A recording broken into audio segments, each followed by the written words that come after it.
नमस्कार प्रशांतजी. आज आपल्या बरोबर आहेत महाराष्ट्र नवनिर्माण सेना ग्रामीण उपायुक्त प्रशांतजी. प्रशांतजी, काय सांगाल की महाराष्ट्र नवनिर्माण सेनेने आज 132 विधानसभेसाठी आपले उमेदवार विनोद मोरे दिलेले आहेत आणि त्यांचा प्रचार आणि त्यांच्या रॅली संदर्भात काय सांगाल? आमचे विनोद मोरे हे महाराष्ट्र नवनिर्माण सेना वाहतूक चे पदाधिकारी होते. राजसाहेबांनी त्यांची एक मुलाखत घेतली. त्या मुलाखतीमध्ये तो वसई तालुक्यासाठी योग्य उमेदवार वाटला म्हणून त्यांना अधिकृत उमेदवारी दिलेली आहे. आता शेवटच्या टप्प्यामध्ये प्रचार सुरू आहे. आज सायंकाळी तो प्रचार 5 वाजता संपेल.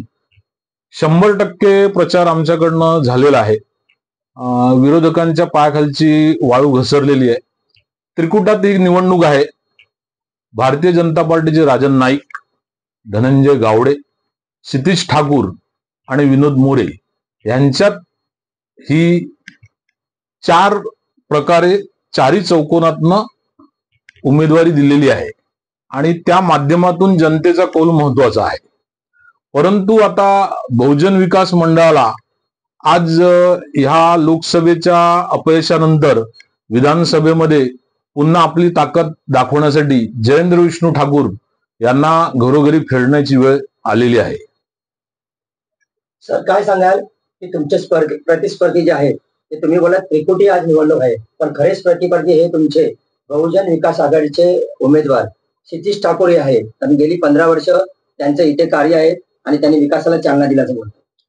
क्षितिज ठाकूर हे जरी इथे आमदार असले तरी जन्मत तुम्ही बघा, जन्मतामध्ये आमदार हितेंद्र ठाकूर यांच्या कामाचं श्रेय क्षितिज ठाकूर घेण्याचा प्रयत्न करतात. ते आमदार झाल्यानंतर त्यांच्याकडनं एकही प्रस्तावित काम समाजासाठी झालेलं नाही. जी काय कामं झालेली आहेत ती भारतीय जनता पार्टीचा जो फंड तालुक्यात जनतेसाठी आला त्यांचे भूमिपूजन त्यांनी केलेले आहे. याचा अर्थ ही कामं आमदार क्षितिज ठाकूर यांच्या माध्यमातून झालेली नाहीये. जनतेचा जो फंड असतो त्याचं भूमिपूजन करायचं हे आमदारांचंच काम असते.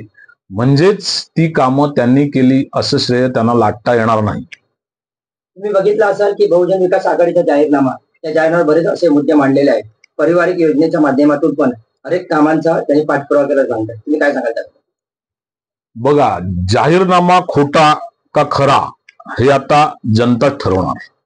त्याही त्यांच्या जाहीरनाम्यात म्हटलेलं आहे का 35,000 विद्यार्थी शिक्षण घेत आहेत त्यांच्या महाविद्यालयातून.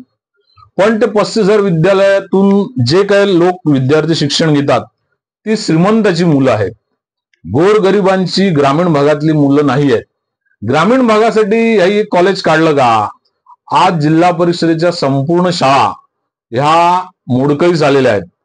अंगणवाडी शाळा बंद झालेल्या आहेत आणि इंग्लिश माध्यमातून लोकांना शिक्षण घेण्याची गरज का वाटते? का आज आधुनिक युग आहे तर गोरगरिबांसाठी याही आधुनिक शाळा कॉलेज काढले का? याही फक्त यांच्या स्वार्थासाठीच जे विवाह कॉलेज काढलेलं आहे. त्याची आज फी तुम्ही बघा काय आहे ती 11वी पासून 15वी पर्यंत, आणि जे काही यांच्या कॉलेजमध्ये विषय आहेत त्या विद्यार्थ्यांची फी बघा. म्हणजेच ह्याही फक्त धनदाडग्यासाठी कॉलेज काढलेलं आहे. हे जनतेच्या गरीब लोकांसाठी आणि स्थानिक भूमिपुत्रांसाठी काढलेलं कॉलेज नाही आहे. आता वचननामा काढायचा म्हणून वचननाम्यामध्ये आपण काय पण लिहायचं आणि जनतेची दिशाभूल करायची हा यांचा प्रयत्न आहे.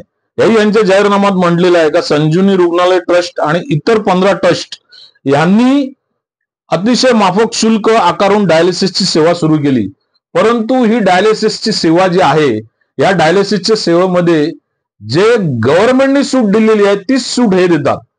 ह्याही यांच्या ट्रस्ट मार्फत, विवा ठाकूर चॅरिटेबल ट्रस्ट मार्फत वेगळी प्रस्तावना जनतेसाठी ठेवलेली नाहीये. म्हणजे तुमच्या संस्थेचं काय जनतेसाठी सहकार्य आहे हे न समजणे एवढं जनता काय मूर्ख नाही. आजचा मतदार हा जागृत मतदार आहे. संजीवनी रुग्णालयामध्ये येणाऱ्या रुग्णांना ऍडमिट होण्याआधी अवाढव्य डिपॉझिट भरावं लागतं, याबद्दल काय तुमचं म्हणणं आहे? संजीवनी रुग्णालय ही एक संस्था आहे आणि ही गोरगरिबांसाठी काढलेली संस्था होती. परंतु कालांतराने महेश देसाई हे बहुजन विकास आघाडीचे असल्यामुळे आणि ते तिथे अध्यक्ष असल्यामुळे ते संजीवनी रुग्णालय हे बहुजन विकास आघाडीचंच रुग्णालय आहे असं जनतेमध्ये एक समज पसरलेला आहे. परंतु गोरगरीब जे लोक आहेत त्यांना जर अचानक अपघात झाला आणि आयसीयू विभागामध्ये जर समजा तिथे प्रवेश घेण्याचं झाला तर तिकडे डिपॉझिटसाठी काय अडवलं जाते हे जनतेला माहिती आहे. आज संजीवनी रुग्णालय जी काय वसई तालुक्यातली मोठी रुग्णालय झाल्यामुळे संजीवनी रुग्णालयामध्ये पेशंट कमी येतात.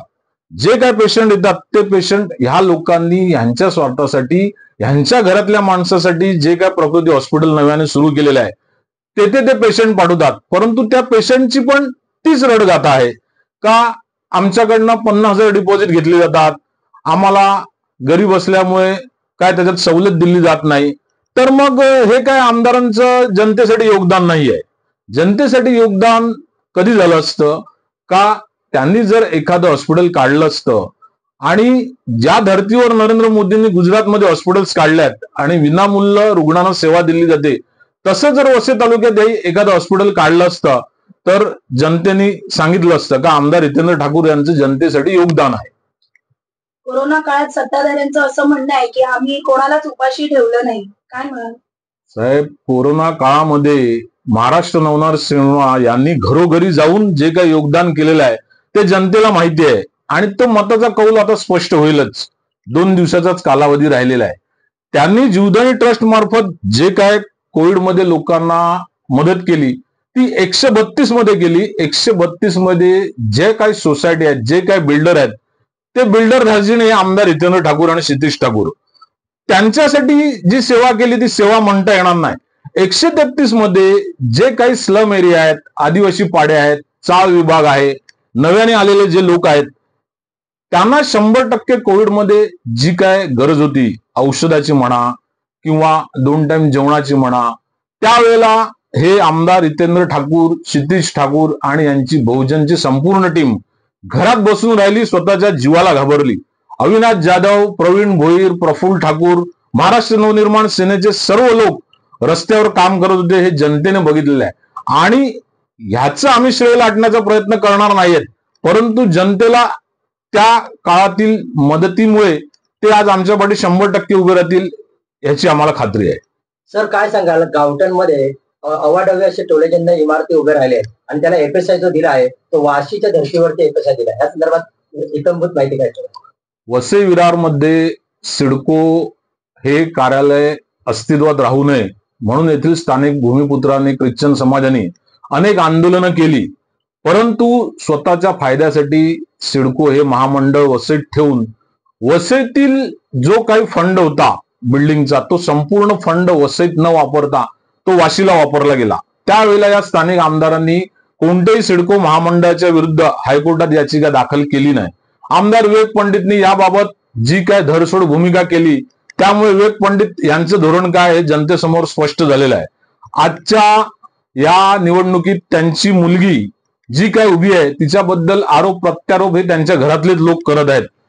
आज वसई विरार शहर महानगरपालिकेमध्ये जो गावठणचा मुद्दा आहे त्या मुद्द्यावर जिल्हाधिकारी गोविंद बोडके यांनी एक स्पष्ट भूमिका केलेली आहे का गावठण हे क्षेत्र राखीव क्षेत्र आहे, हे कमर्शियल किंवा रेसिडेन्शियल क्षेत्र होऊ शकत नाही. परंतु काही उपजिल्हाधिकारी यांनी चौकशीच्या माध्यमातून जी तालुका भूमी अभिलेख यांना पत्र दिली त्याचा या बिल्डर लोकांनी फायदा घेऊन त्या मोजण्या करून नगर रचनाचे जे रेड्डी आहेत त्यांनी यांना एफएसआय दिला आणि त्यातूनच हे जे बांधकाम व्यावसायिक आहेत ते मोठे झालेले आहेत आणि तो झेड फंड या बहुजन विकास मंडळाला वापरला जातो. ही विकासाची कामं नाही आहेत. विकासाची कामं कोणती आहेत? लोकांना गरजू मूलभूत कोणत्या सुविधा आहेत हे आजपर्यंत आमदारांना समजलं नाही. रस्ते आहेत, गटार आहेत, पाणी प्रश्न आहेत, गटाराचं नियोजन आहे, शाळा आहे, आरोग्यासाठी काही आहेत. आज वसई तालुक्यातील संपूर्ण प्राथमिक आरोग्य केंद्र ही 25% तेथे औषध नाही. सर्व आरोग्य केंद्र जवळजवळ बंद झालेली आहेत. प्राथमिक शाळा बंद झालेल्या आहेत, अंगणवाड्या बंद झालेल्या आहेत. मग शैक्षणिक मुद्दा तुम्ही तुमच्या जाहीरनाम्यामध्ये कोणत्या उद्देशाने दिलेला आहे का तुम्ही ज्या विकासाचं श्रेय लाटायला मतदारांकडनं ह्या काय ज्या प्रस्तावित भावना दिलेल्या आहेत त्या भावनामध्ये तर तुम्ही 50 नाही 100% अपयशी आहेत. सर, तुम्ही आताच बोललात शासकीय इमारतींच्या संदर्भात प्रश्न घेतला किंवा शैक्षणिकच्या विषयावरती बोललात. असं आहे की आपल्याकडे की जे शासकीय भूखंड आहेत ते अनधिकृत त्या भूखंडावरती सर्व बांधकाम झाले, या संदर्भात काय झालं? साहेब बघा, आता निवडणूक असल्यामुळे काही गोष्टी स्पष्टपणे बोलता येत नाही.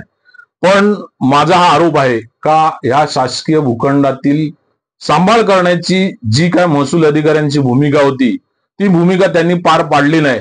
त्यामुळे हा सगळा विषय उदयाला आलेला आहे. नालासोपारा हे परप्रांतीय लोकांचं एक वाढतं शहर म्हणून सर्व ठिकाणी चर्चा असते. पण त्या गोरगरिबांची कोणतीच चुकी नाहीये. त्यांना घर मिळते, घरपट्टी मिळते, पाणी मिळते, वीज मीटर मिळते. ह्या माध्यमातून ते बांधकाम व्यावसायिकांकडनं घर खरेदी करतात. परंतु त्या यंत्रणेमागे जे कोण लोक आहेत ते कोण लोक आहेत? ते बीवेचेच बांधकाम व्यावसायिक आहेत. त्याच बांधकाम व्यावसायिकांनी ह्या सर्व गोष्टींना प्राधान्य दिल्यामुळे आज ही अशी परिस्थिती निर्माण झालेली आहे. आणि आज तुम्ही म्हणता का जे काय बांधकाम तोडलं जाते त्यात बहुजन विकास आघाडीचा कोणताही भाग नाहीये. पण तुम्ही हा विचार करा का हे पूर्वीचे चाळ बिल्डर आहेत, हेच आजचे बांधकाम व्यावसायिक आहेत. म्हणजे ह्या संपूर्ण योजनेपाठी बहुजन विकास आघाडीचाच हात आहे. बहुजन विकास आघाडी ज्या वेळेला सत्तेत होती त्यावेळेला नगराध्यक्ष कोणाचे? बहुजन विकास आघाडीचे. महापौर कोणाचे? बहुजन विकास आघाडीचे. मग बहुजन विकास आघाडीच्या लोकांना समजलं नाही का आपला वसई तालुका हा धारावी होतोय, तर या सर्व गोष्टींवरती आपण महानगरपालिकेतनं अंकुश आणला पाहिजे होता. परंतु त्या लोकांनी अंकुश न आणताना या गोष्टींना प्राधान्य दिलं, म्हणूनच आज नालासोपारा धारावी झाली. आज जनता रस्त्यावरती आली. जनतेचा ह्या लोकांनी कोणत्याही प्रकारे विचार केला नाही. आज जर जनतेचा विचार केला असता तर आमदार हितेंद्र ठाकूर, क्षितिज ठाकूर यांच्या प्रचाराला जयेंद्र विष्णू ठाकूर यांना घरोघरी फिरण्याची कोणतीही गरज लागली नसती. बघा आज हे यांचं अपयश आहे. यांच्या पायाखालची वाळू घसरलेली आहे आणि भविष्यात वसई विरार शहर महानगरपालिकेमध्ये महाराष्ट्र नवनिर्माण सेनेचा भगवा झेंडा फडकणारच. सर, तुम्ही काय सांगाल की समजा आताची परिस्थिती पाहता महाराष्ट्र विधानसभेची, जर मनसे किंग मेकर झाली तर वसईसाठी काय करायला पाहिजे असं तुम्ही तुमच्या वरिष्ठ नेत्यांकडे सांगाल? आमचे वरिष्ठ नेते राज ठाकरे हे किंग मेकरच आहेत. याबद्दल कोणतीही शंका उपस्थित करण्यासाठी जनतेमध्ये असा विषय नाहीये. कोविडमध्ये टोल नाका, पाणी प्रश्न, अनेक प्रश्न वसई तालुक्यातले त्यांनी हाताळलेले आहेत. शर्मिला ठाकरे यांनी वसई विरार महानगरपालिकेमध्ये तत्कालीन आयुक्त अनिल कुमार पवार यांना धारेवर धरल्यानंतरच हा प्रश्न सुटलेला आहे. परंतु यांचं श्रेय लाटण्याचा प्रयत्न कोणी केला? आमदार क्षितिज ठाकूर यांनी केला, प्रफुल्ल साने यांनी केला. पण प्रफुल्ल साने हा पाणी प्रश्न हाताळतात आणि ते म्हणतात काही अमृत योजना आहे. तर मला एक सांगायचं आहे की या अमृत योजनेचं पाणी जनतेला अमृत म्हणून मिळालं नाही. त्यांना आज बिस्लरीच्या माध्यमातून पाणी प्यावं लागते. आज त्यांचा जो काही दैनंदिनी प्रश्न आहे हा जर सुटला असता तर लोक रस्त्यावरती मोर्चे आंदोलन घेऊन का आले असते? वसई विरार महानगरपालिकेला या प्रश्नाला सामोरं जायची गरज लागली नसती. ती अमृत योजना जी होती ती अमृत ठरली, पण ती कोणासाठी ठरली? यांच्या बांधकाम व्यवसायांसाठी ती अमृत योजना ठरली. आणि त्याचं जे अमृत आहे ते बहुजन विकास आघाडीच्या बांधकाम व्यावसायिकांनी पिल्लं. गोरगरीब जनतेला ते अमृत मिळालं नाही. सर, बळवाचे एक नेते मध्ये भाजपमध्ये जाणार म्हणून भरपूर चर्चा होती आणि यानंतर त्याला पूर्ण विराम मिळाला.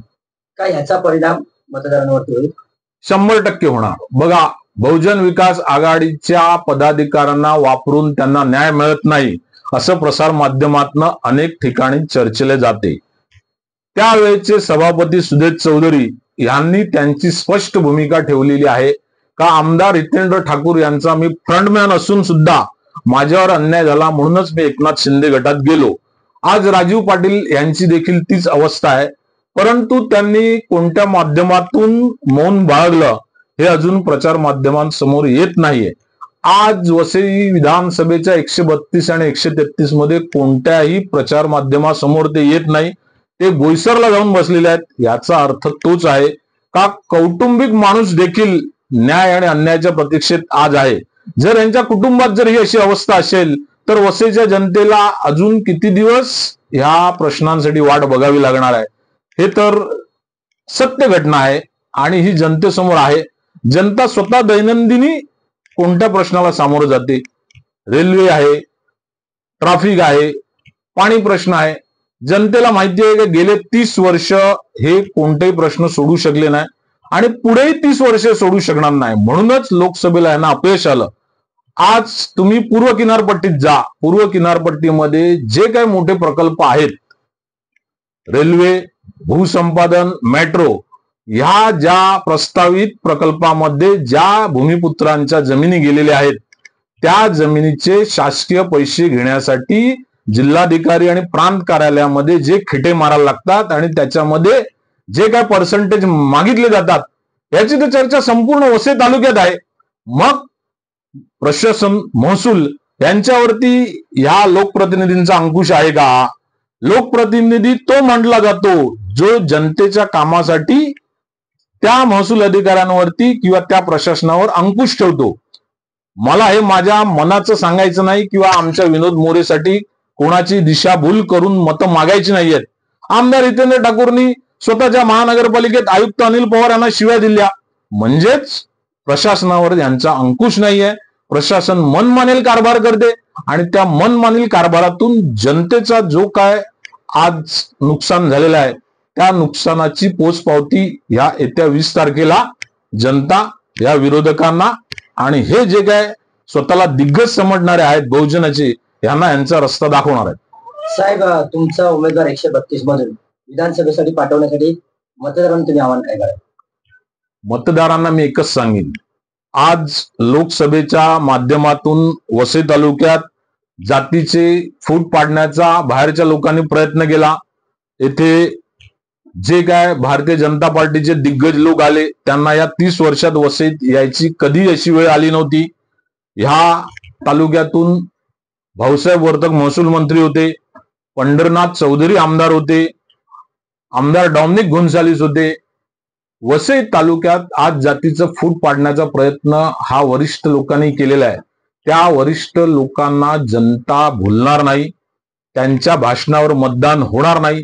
स्थानिक भूमिपुत्रांचे जे काय प्रश्न आहेत ते जर समजा तुम्ही त्याच वेळेला सोडवले असते तर आज हा मताचा टक्केवारीचा आकडा पालघर जिल्ह्यात आणि वसई तालुक्यात घसरलेला आहे, तो कधीच घसरला नसता. परंतु आज जनता ह्या लोकांना कंटाळलेली आहे. चाकरमानी लोकांना काय पाहिजे? आज चाकरमानी लोकांना चांगलं आरोग्य पाहिजे, चांगली शिक्षण व्यवस्था पाहिजे, पाणी प्रश्न आहे आणि वाहतूक प्रश्न आहे. जर हा प्रश्न काही सोडवला असता तर जनतेला आज स्वतः मताबद्दल एक वेगळ्या प्रकारचा इंटरेस्ट झाला असता. आज ऑनलाईन सुविधा होऊन देखील नवीन जे काय युवक आहेत त्या लोकांची फक्त 40% नोंदणी झालेली आहे. हे स्वतः जिल्हाधिकारी गोविंदराव बोडके यांनी कबूल केलेलं आहे. म्हणजेच जनता ह्या सर्व गोष्टींना कंटाळलेली आहे. जनतेला परिवर्तन पाहिजे आणि त्या परिवर्तनाच्याच माध्यमातून विनोद मोरे यांना मतदान होईल आणि ते 100% विजयी होतील. थँक्यू.